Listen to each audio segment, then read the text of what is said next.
Welcome to the VarsityKansas.com Big Show. I am Joanna Chadwick of the Wichita Eagle and VarsityKansas.com, and we're taping here at KSN. My guest today is Maize girls basketball coach Jerrod Handy. And Coach, you are my first non-football coach of the 2014-15 school year. I can't believe basketball is starting. You got to be excited about Friday. Oh, we are. I'm especially excited. Tell me why. I mean, what is it because last year you fall in the title game to Wichita South? Is that kind of what makes this even more exciting? Well, you know, not just that. That's part of it, but you know, the girls that I've got coming back and the team that we've got, I could really care less about the wins and losses, but these girls are so amazing to coach and be around, and they all get along. They're great friends with each other, but they just have a great time at practice and in the locker room and in class and wherever they're at. Well, that's really nice to be able to coach something like that too. And then plus, they're extremely talented. Mm-hmm. And again, like I said, you played in that championship game a year ago. You've made a nice progression over time. Talk about that progression, because it seems to me the next thing is we need to win the 6A title.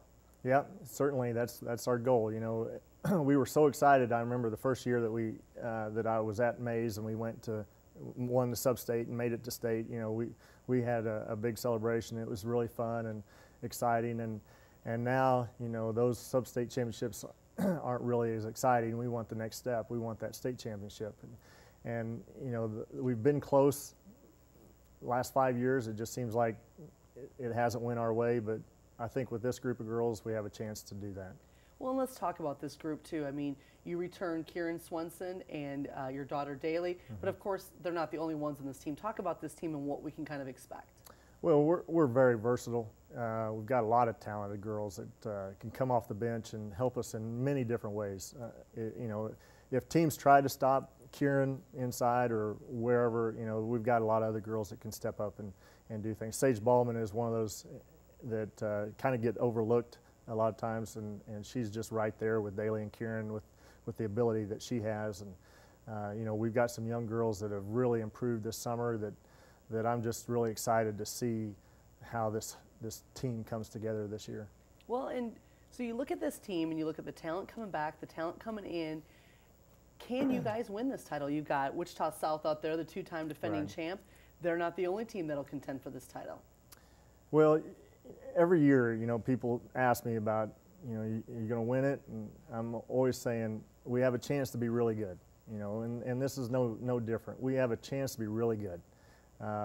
What happens, you know, who knows what's going to happen, but with the girls that we got, you know, I'm really excited about it. Let's break down Kieran a little bit. She has signed to go to Arkansas, where she will play basketball and she'll throw the jab. Mm-hmm. Talk about her game a little bit and what she's able to do, because she is such a versatile player. Well, she has great hands. You know, she catches everything in the post. She runs the floor real well. But she's not only that, she's a great shooter. You know, she can shoot inside, but she can also shoot outside. And you know, she just has that ability to put the ball in the hole. She can make a good coach a great coach. She makes you look good, right? Yeah. Talk a little bit about Daly too, because she's got that same sort of versatility, but in a little bit different fashion. Right. She's not a great scorer, but she does so many other things really well. She's a great defender, and she passes the ball well. She makes plays, whether she's making baskets or not.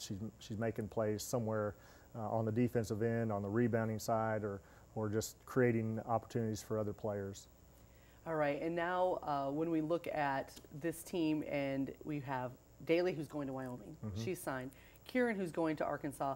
I just have to talk about the rest of this area where you've got Jalen Agnew over at Andover, who has signed to go to Creighton. Mm-hmm. You've got Sam Backrod over at Capon, who's going to Drake, Right. who has signed. You've got you know, the Wichita South girls. Erica Mm-hmm. Mattingly has committed to WSU. Kendrine Elliott committed to K-State. This is a very special time in girls basketball, isn't it? It is. It's really exciting to see. Plus, with me being a dad of, you know, Daly and growing up with all these girls, seeing them, you know, a lot of these girls have all played together on summer teams and played against each other since 3rd, 4th grade. So it's really exciting for me. And, you know, I'm good friends with most of those dads that you just mentioned. And, you know, we'll see each other and talk about these girls all the time. And I'm so excited for these girls around the area to get recognition like that and to move on to the next level, because we've seen it for a long time. Well, and it's interesting too, because when you look at the great female athletes who come through the area, they seem to have come in bunches, because it was Joanna McFarland, Lindsay Right. Keller, and of course Andover Central has had all their really good players, and they seem to come in bunches. I don't know why. Maybe because they're going up against each other all the time in the Right. summer. Well, that may be. I know that does play into it, where you have good competition and parents with high expectations of their kids, and that does make a difference.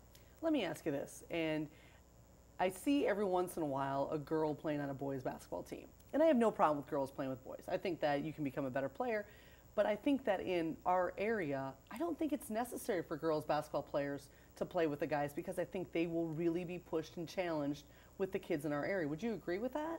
Oh, I think so. I mean, it's one of those things where if somebody wants to play basketball, if that's the avenue that they need to take, then they need to be playing wherever they can. And whenever we have little kids youth clinics and stuff, I'm always encouraging the girls to play against the boys on the playground and get into pickup games, and don't just feel like you can't play against the boys.